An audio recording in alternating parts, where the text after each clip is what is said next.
สวัสดีครับมาพบกับผมเทิดศักดิ์เจียมกิจวัฒนาครับ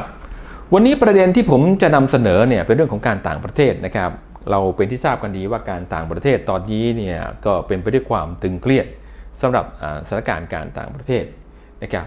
ประเด็นที่น่าสนใจในวันนี้เนี่ยนะครับจะนำเสนอเรื่องราวเกี่ยวกับสภาวะเศรษฐกิจของต่างประเทศคงจะเป็นสำคัญแล้วก็ความตึงเครียดในส่วนของทะเลจีนใต้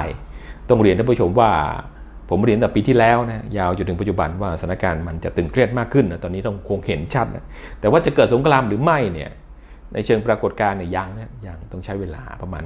ประมาณช่วงเดือนพฤษภาคมเป็นต้นไปก็จะเลื่อนตั้งแต่วันที่5ไปก็จะเข้าสู่สัญญาณอันตรายแต่ตอนนี้ยังต้องใช้เวลาของมันอีกสักพักหนึ่งจังหวะการเมืองมันมีนะครับไปดูเชิงปรากฏการณ์กันก่อนนะฮะสภาวะเศรษฐกิจเนี่ยส่งสัญญาณชัด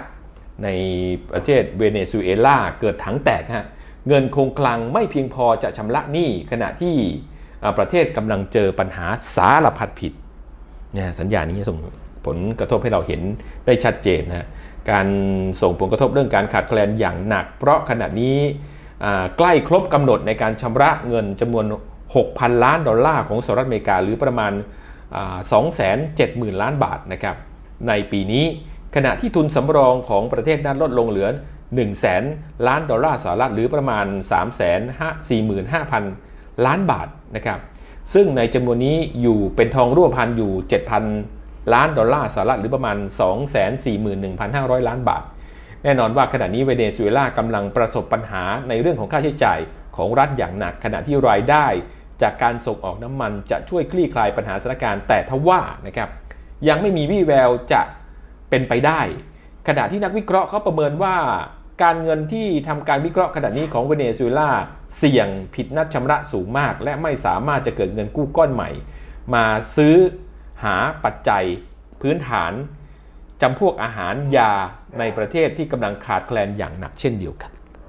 นะครับนี่คือปัญหาในเวเนซุเอลาจากข้อมูลเดิม 2554 นะครับเวเนซุเอลาเคยมีเงินสำรองถึง 30,000 ล้านดอลลาร์สหรัฐนะต่อมาปี 2558 ลดเหลือ 20,000 ล้านดอลลาร์สหรัฐและขณะนี้ลดเหลือเพียง 10,000 ล้านดอลลาร์สหรัฐนะครับสัญญาณของเวเนซุเอลาคงส่งสัญญาณให้เห็นว่าฟองสบู่เริ่มแตกที่เวเนซุเอลาก่อนนะครับกำลังจะแตกแล้วในฝั่งประเทศอื่นๆก็อยู่ในสถานะเดียวกันไม่ต้องแปลกใจฮะต้องมีการทำสงครามเกิดขึ้นนะครับในตะวันออกกลางนะครับรัฐมนตรีว่าการกระทรวงกลาโหมของสหรัฐนะครับก็บอกว่าตาลิบันใช้คาร์บอมระเบิดหน่วยงานของสหรัฐอเมริกาในอัฟกานิสถานนะครับขณะที่รัฐมนตรีกลาโหมกำลังเดินทางเข้าไปเยือนก็บอมฝ่ายกลาโหมในอัฟกานิสถานเพราะที่ผ่านมานะครับทางฝั่งสหรัฐอเมริกาเนี่ยไปบอมตาลิบันก่อนคราวนี้เดินทางไปเขาก็บอมคืนนะฮะทรัมป์ยกสายคุยกับผู้นำจีนญี่ปุ่นในขณะที่สื่อรายงานว่าหารือหลักการตอบโต้เกาหลีเหนือเดินหน้าทดสอบนิวเคลียร์ซึ่งผมคิดว่าไม่ใช่ข่าวนี้นะครับก็มีการหารือจริงญี่ปุ่นกับทางจีนนะว่าจะเอาอย่างไงนะเรื่องข้อตกลงมากกว่าเพราะสถานีมีการเผชิญหน้ากันแล้วแต่ผมเชื่อในเชิงกลยุทธ์ทางการเมืองแล้วยากทะเลจีนใต้นะครับฮุนเซนก็เวียนส่วนพุกนะฮะเปิดสะพานพรมแดนใหม่เชื่อมสัมพันธ์พนมเปญนะฮะกับภาคใต้ของเวียดนามกระทรวงการต่างประเทศของจีนรายงานว่าบรรดาชาวเกาหลีเหนือที่แปรพักและเดินทางออกจากประเทศของตนเองด้วยเหตุผลปากท้องและเข้ามายังประเทศจีนถือเป็นการละเมิดนะครับกฎหมายของจีนเพราะว่าตอนนี้พอมีข่าวว่าจะเกิดสงครามสิ่งที่ตามมานะครับก็มีคนเกาหลีเหนือบางส่วนก็ไม่มากหรอกไม่ถึง8คนเดินทางเข้ามายังประเทศจีนนะซึ่งชมแดนอยู่ติดกันปัญหาที่เกิดขึ้นก็เพราะ Human Rights Watch เป็นฝั่งขององค์กรเอกชนของฝั่งสหภาพยุโรปก็โจมตีว่าจีนไม่ดูแลอย่างนั้นอย่างนี้นะครับจีนก็เลยสวนเลยบอกว่าเนี่ยเป็นการละเมิดกฎหมายของจีนในการบุกเข้ามาหลบหนีเข้าเมืองมายังประเทศจีนคนเหล่านี้แปรพักหลบหนีเข้ามายังประเทศจีนแล้วก็ใช้องค์กรสิทธิมนุษยชนอย่าง Human Rights Watch เนี่ยแล้วก็โจมตีจีนนะจริงๆทั้งที่ว่าเรื่องนี้ผิดกฎหมายของจีนในเรื่องของกฎหมายหลบหนีเข้าเมืองแต่องค์กรเอกชนไม่สนเรื่องกฎหมายของจีนชี้อย่างเดียวว่า ต้องรับคนเหล่านี้ไม่ใช่สิทธิมนุษยชนท่านผู้ชมเห็นไหมฮะมันเริ่มมีการตอบโต้ใช้องค์กรเอกชนเป็นเครื่องมือในการตอบโต้นะครับทูตสหรัฐประจำ UN เผยสหรัฐพร้อมจะถล่มเกาหลีเหนือหากเดินหน้าทดสอบขีปนาวุธและนิวเคลียร์ก็พูดอย่างนี้มาไม่รู้กี่รอบแล้วนะฮะนิวเคลียร์เขาก็ผมเห็นทางเกาหลีเหนือก็ทดลองมา10 รอบนะก็ไม่เห็นบุกสักทีนะก็รอบุกอยู่เนี่ยนะเมื่อไหร่จะบุกสักทีเมื่อไหร่จะยิงสักทีนะครับก็เห็นขู่อย่างเงี้ยก็หลายปีนะก็ไม่เห็นทำสักทีนะกำลังตอนนี้ขนาดโดยรวมกว่านี้ที่ทะเลจีนใต้เนี่ยสหรัฐเป็นรองมากในเชิงกลยุทธ์เป็นรองมากในเชิงสภาพกำลังนะครับสื่อจีนรายงานว่า CNN เนี่ยสื่อจีนอ้างว่า CNN เนี่ยรายงานบอกว่าเรือดำน้ำพลังนิวเคลียร์ของสหรัฐอเมริกา USS เนี่ยนะฮะก็มุ่งหน้าเข้าสู่เกาหลีใต้ท่ามกลางความตึงเครียดในคาบสมุทรเกาหลีซึ่งเรือดำน้ำเนี่ยบรรทุกจรวดโชมาฮอค150 กว่าลูกเดินทางมาด้วยขณะที่บิ๊กป้อมบอกว่าอนุมัติซื้อเรือดำน้ำจีนมานานแล้วไม่แถลงเพราะลับนะฮะเพราะจีนใช้จรวดจีและเผยให้จีนให้จรวดยิงจากใต้น้ำขึ้นสู่ฝั่งฟรีนะโอ้โหรถแรกแจกแถมชี้ทหารเรือพยายามมา9 ปียันจำเป็นเพื่อนบ้านมีกันหมดแล้วนะนี่ผมก็เรียนท่านผู้ชมไปแล้วเรื่องของเรือดำน้ำที่มาที่ไปของมันเดี๋ยวทำคลิปต่างหากให้ฟังนะว่าที่มาที่ไปยังเป็นต้องซื้อเพิ่มเติมจากเดิมเพราะว่าครม.อนุมัติเรียบร้อยแล้วนะครับในขณะที่รัสเซียนะครับประกาศชัดเอาอยู่บนด้านน้ำพร้อมประกาศลั่นพร้อมรบหากมีศักยภาพเพียงพอควบคุมสถานการณ์มหาสมุทรทั่วโลกก็เป็นคำขู่มาจากรัสเซียเหมือนกันคนละฝากฝั่งนะครับกองทัพเรือจีนเตรียมพร้อมเข้าสู่สภาวะพร้อมรบกลางทะเลนะครับด้วยการซ้อมรบอย่างหนักทั้งนี้ทั้งนั้นในการซ้อมรบเกิดขึ้นยังเกิดปรากฏการณ์เรือบรรทุกเครื่องบินเหลียวหนิงและเรือพิฆาตของกองทัพเรือฟรีเกตแตกต่างกระดมกันยิงขีปนาวุธและตอร์ปิโดกระสุนปืนใหญ่บนเรือพร้อมด้วยเครื่องบินขับไล่และเฮลิคอปเตอร์ของหน่วยป้องกันชายฝั่งของจีนเข้าร่วมซ้อมรบครั้งนี้ด้วยนะครับก็เรียกว่าเป็นการซ้อมรบแบบเต็มกำลังของจีนนะครับก็ทางน่านน้ำก็พร้อมทางบกก็พร้อมของจีนนะฮะในสถานการณ์ปัจจุบันนะครับทรัมป์ก็มีการประกาศชัดบอกว่าปลดนิวเคลียร์คาบสมุทรเกาหลีกดดันผู้นำจีนเยอรมันนะและ UN ร่วมมือกับสหรัฐอเมริกาจัดการเกาหลีเหนือในขณะที่สถานการณ์ค่อนข้างจะตึงเครียดในส่วนเกาหลีเหนือเอาละมาว่ากันนี่คือเชิงปรากฏการณ์ทั้งหมดในฝั่งของตะวันออกกลางนะครับตะวันออกกลางของชัดว่า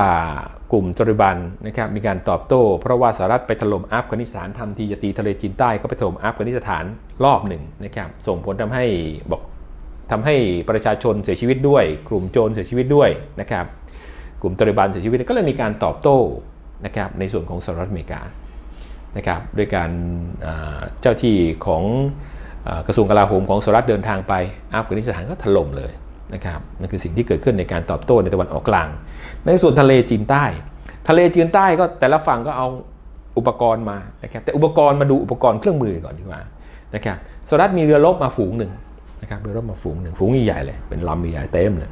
นะครับแล้วก็มีเรือบรรทุกเครื่องบินมีเครื่องบินอยู่บนเรือก็มาด้วยนะครับแต่ก็บอกว่าจะถึงแล้วยังไม่ถึงสักทีเรือพิฆาตเนี่ยจะถึงยังไม่ถึงนะฮะจนถึงขนาดนี้ยังไม่ถึง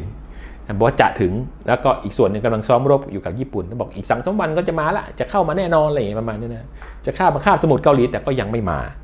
นะครับบอกว่ามีเรือดำน้ำมานะ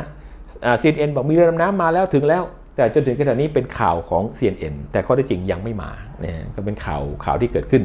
แต่สิ่งที่เห็นชัดก็คือว่าโดนัลด์ทรัมป์มีการเจรจากับจีนเนี่ยเห็นชัดๆเลยเขายอมรับมีการเจรจากับจีนแต่สื่อส่วนใหญ่เข้าใจว่าเป็นการเจรจาเพื่อกดดันเกาหลีแต่ในเชิงกลยุทธ์ทางการเมืองมันไม่ใช่หรอกครับมันจะไปเจรจาเกาหลีเรื่องของเกาหลีเพราะอะไรบริจาเรื่องของผลประโยชน์ต่างหากผลประโยชน์อะไรผลประโยชน์ในเรื่องข้อตกลงที่2ฝ่ายต้องมีการเจรจากันนะครับ2ฝ่ายมีการเจรจากันยังไงในการเจรจาเรื่องของว่าจะเอายังไงในคาบสมุทรเกาหลีนะครับเพราะว่าขณะนี้กำลังของสหรัฐอเมริกาถ้ามาเทียบกันขณะนี้นะครับสหรัฐมีญี่ปุ่นเป็นฐานหลักนะครับมีเกาหลีใต้เป็นรองนะครับแล้วก็มีการซ้อมรบกับญี่ปุ่นเป็นหลักการซ้อมรบกับญี่ปุ่นสะท้อนให้เห็นว่าเขายึดญี่ปุ่นเป็นหลักเขาก็พยายามจะไปเจรจาเวียดนามเข้าร่วม เจรจาก็มีอะไรเข้าร่วมแต่ว่าสิ่งที่เกิดขึ้นในขณะที่สหรัฐเชิญชวนอเมริกาไปเจรจาจีนดันเวียดนามจีนดันทางเขมรนะครับเปิดพิธีร่วมสัมพันธ์ระหว่างเวียดนามกับเขมรเห็นไหมฮะเขาดันเกมกันนะครับทีนี้สิ่งที่จะเกิดขึ้นอีกล่ะหลังจากนี้มันจะมีการแตกหักไหมยากกำลังสหรัฐมีปัจจุบันเนี่ย 2,500 นายมีกำลังญี่ปุ่นผมให้100,000 นายนะครับในขณะที่จีนตอนนี้มีกำลังไปตรึงที่แนวชายแดนของเกาหลีเหนือเนี่ยมีประมาณ 150,000 นายไม่รวมทางน้ำที่กำลังซ้อมรบอย่างเต็มที่จีนซ้อมเองรบซ้อมเองทำเองนะฮะเป้าหมายหลักก็คือเพื่อป้องกันหมู่เกาะสเปรลี่และส่งสัญญาณพร้อมรบอันนี้คือภาพปรากฏการณ์แต่เบื้องลึกของมันล่ะนะถ้าสู้กันเนี่ยในเชิงปรากฏการณ์สู้กันสู้จีนไม่ได้หรอกนะฮะแล้วก็ตอนนี้ก็เริ่มแบไตแล้วคนที่อยู่เบื้องหลังเกาหลีเหนือเนี่ยพี่ใหญ่เนี่ยก็คือจีนนะแต่เบื้องลึกของมันล่ะส่งผลทำให้อะไรรอบภูมิภาคเนี่ยในของเอเชียแห่ซื้ออาวุธฮะรวมทั้งไทยด้วยบางคนถามว่าเฮ้ยผมทำไมต้องเชียร์ซื้ออาวุธโดยเฉพาะรถถังกับเรือดำน้ำของจีนผมบอกแล้วไงรีบซื้อเพราะอะไรมันกำลังล้างโลกสินค้ามันกำลังล้างสต็อกมันต้องลดแลกแจกแถมเห็นไหมได้ยินเลยมาล่าสุดเนี่ยพลเอกประวิตรบอกเลยบอกว่าจีนแถมระเบิดให้ด้วยซื้อเรือดำน้ำแถมระเบิดด้วยผมบอกเลยคือจังหวะไงฮะคือของมันกำลังล้างสต็อกเนี่ยการที่สหรัฐเดินทางมามันทำให้จีนเนี่ยสภาวะเศรษฐกิจในช่วงนี้คือการขายอาวุธมันดีขึ้นแต่ละประเทศที่มีเงินอยู่ก็ต้องแห่ซื้อนะเป็นเรื่องธรรมชาตินะครับมันจะส่งผลทำให้เศรษฐกิจดีขึ้นแต่เรื่องเดิมนะเดี๋ยวผมจะมาเล่าให้ฟังมันมีลึกอีกนะจะเล่าให้ฟังว่าทำไมต้องซื้อที่ไหนซื้อเมื่อไหร่อุปกรณ์ยังไงใช้การแลกกันยังไงนี่ว่าอีกตอนหนึ่งนะครับทีนี้ประเด็นที่น่าสนใจคือเวเนซุเอลาการที่เวเนซุเอลาไม่มีเงินชำระหนี้นะครับแล้วก็ประเทศอยู่ในสภาวะลำบากสะท้อนให้เห็นอะไรสะท้อนให้เห็นว่าสภาวะเศรษฐกิจเนี่ยของโลกกำลังแย่นะครับนั่นหมายความว่าจึงจำเป็นจะต้องทำสงครามไม่รู้ว่าจะทำสงครามเล็กทำสงครามใหญ่ทำสงครามโลกมันต้องทำและปัจจุบันมันทำมาตั้งแต่ปี2557แล้วมันเริ่มทำมาเรื่อยๆเลี้ยงสถานการณ์เพื่อกระตุ้นเศรษฐกิจเป็นเรื่อยๆนะโดยยึดอะไรเป็นหลักผลประโยชน์เป็นหลักนะอย่างที่ผมเคยอธิบายเนี่ยยึดผลประโยชน์เรื่องของ1ขายอาวุธ2เรื่องของการใช้แรงงานทหารเอาทหารไปรบเนี่ยอันที่2นะครับซึ่งมันก็ต้องมีความเสียใจกลับมานะฮะจากการบาดเจ็บล้มตายกลับมานะครับ3สิ่งที่มันจะได้รับจากผลของสงครามชนะหรือแพ้เรียบร้อยถึงตามมาคือจะได้รับคือพลังงานที่มี3ส่วนหลักมีแค่นั้นไม่มีอะไรมากกว่านั้นนะครับที่เหลือก็ตลาดหุ้นค่าเงินทองนะครับแล้วก็ตัวแปรเหล่านี้มันเป็นเพียงปรากฏการณ์ผลที่มันออกมาเป็นก้างปลาเหมือนก้างปลาที่ได้รับมาเท่านั้นแหละไม่มีอะไรมากหรอกนะครับถ้าเราเข้าใจหลักเหล่านี้แล้วสถานการณ์ความตึงเครียดต้องบอกว่าตึงเครียดนะตอนนี้นะครับไอ้ที่มันเครียดกว่ามันตึงเครียดตรงนั้นน่ะมันเป็นกลยุทธ์ลวงแต่ไอ้ตึงเครียดมากกว่าคือเวเนซุเอลากำลังเจ๊งไอ้เราจะเจ๊งหรือเปล่าอันนี้ปัจจัยสำคัญเราจะได้รับผลกระทบหรือเปล่าซึ่งแน่นอนเรากำลังได้รับผลกระทบกระทรวงพาณิชย์บอกว่าให้ส่งออกเราดีขึ้นนะพอเราย้ายฐานการส่งออกไปต่างประเทศแต่การส่งออกแบบนั้นเนี่ยมันจะได้ผลเฉพาะคนที่ส่งออกท่านผู้ชมและหุ้นส่วนที่ดูกับผมเนี่ยกี่คนนะที่ส่งออกนะครับแสดงว่าภาษาคำว่าคนรวยกระจุกคนจนกระจายเนี่ยมันใช้วัฒกรรมเนี่ยมันเป็นวัฒกรรมนานแล้วมันใช้ได้เพราะว่าสิ่งเหล่านี้มันเป็นผลกระทบมันจะดีในระยะแรกส่งออกกับส่งออกได้แต่ประเด็นก็คือว่าสินค้าการเกษตรคือคดีลักวิ่งชิงปล้น18 มงกุฎมันเกิดขึ้นมากมายพอเกิดขึ้นมากมายก็ปัญหาเกิดจากสภาวะเศรษฐกิจซึ่งผมเรียนแต่แรกว่าในต่างจังหวัดเนี่ยมันกำลังแย่นะครับรัฐมนตรีว่าการกระทรวงกลาโหมก็ยอมรับว่ามัน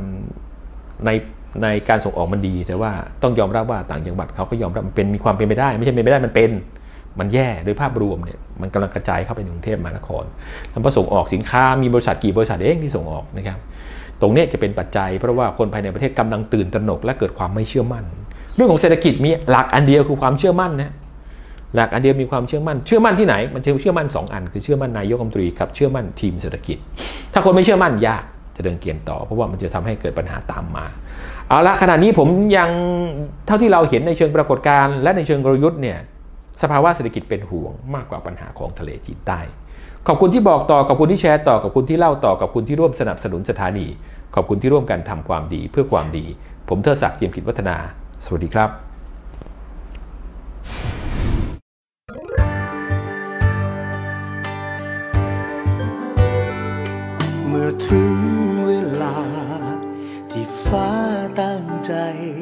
เปลี่ยนพื้นดินไทยให้กลายเป็นสีทองสิ่งที่เคยหวังก็คงได้สมปองนับจากวันนี้เหมือนได้มีไฟส่องทางเราคงมีใครที่คอยมาแสนนานมาพาก้าวผ่านให้ไทยพ้นภัยใครที่หวงแหนแผ่นดินของคนไทยนำไทยให้เป็นแดนสิวิไลของคนไทยตลอดกาลอยู่เมืองศรีวิไลมาแต่กำเนิดบนประเทศไทยมีแต่ความสุขและความเข้าใจจะอยู่ที่ไหนไม่เหมือนบ้านเราอาจจะมีที่ใดที่ให้โอกาสมากมายเท่าใดก็อาจสนุกไม่นานเท่าไรแต่บทสุดท้ายแห่งลมหายใจคือบ้านเราเมื่อฟ้าวันใหม่สดใสนวลผ่องสาดแสงเรืองรองส่งมายังพื้นดินหมู่มวลนกร่าเริงโผบินทำมาหากินทุกชีวิตบนพื้นดินมีความหวังมองบนท้องฟ้าก็มีแต่แสงดาวสกาวงดงามในยามค่ำคืนเดินบนพื้นดินก็มีแต่ได้ยินแต่คำว่ารักกัน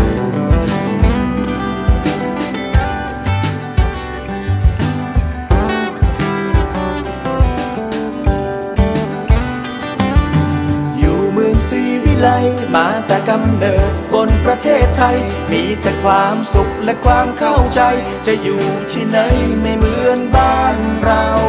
อาจจะมีที่ใดที่ให้โอกาสมากมายเท่าใดก็อาจสนุกไม่นานเท่าไรแต่บทสุดท้ายแห่งลมหายใจ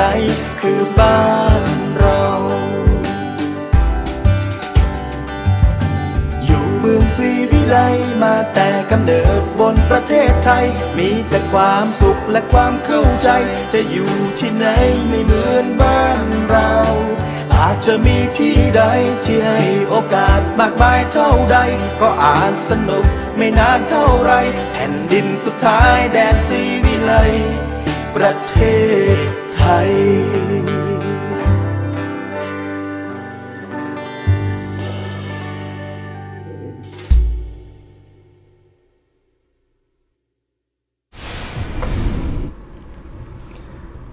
หลังจากชมมิวสิกวิดีโอแล้วนะครับอย่าลืมกด Subscribe นะฮะกดติดตามที่ใต้คลิปนะฮะแล้วก็อย่าลืมกดกระดิ่งด้วยนะฮะสำหรับท่านที่กดติดตามก็จะได้เป็นสมาชิกเพิ่มขึ้นนะฮะเราจะมีสมาชิกเพิ่มขึ้นนะพวกของหุ้นส่วนจะเป็นหุ้นส่วนร่วมกันนะครับกดกระดิ่งเวลามีคลิปใหม่ๆก็จะมีสัญญาณเตือนไปยังโทรศัพท์มือถือท่านนะแล้วก็ยังมีคลิปที่น่าสนใจอีก2คลิปนะฮะที่จะให้ทุกท่านได้ชมในคลิปใหม่ๆก็กดคลิกก็สามารถเข้าชมได้เลยครับขอบคุณครับ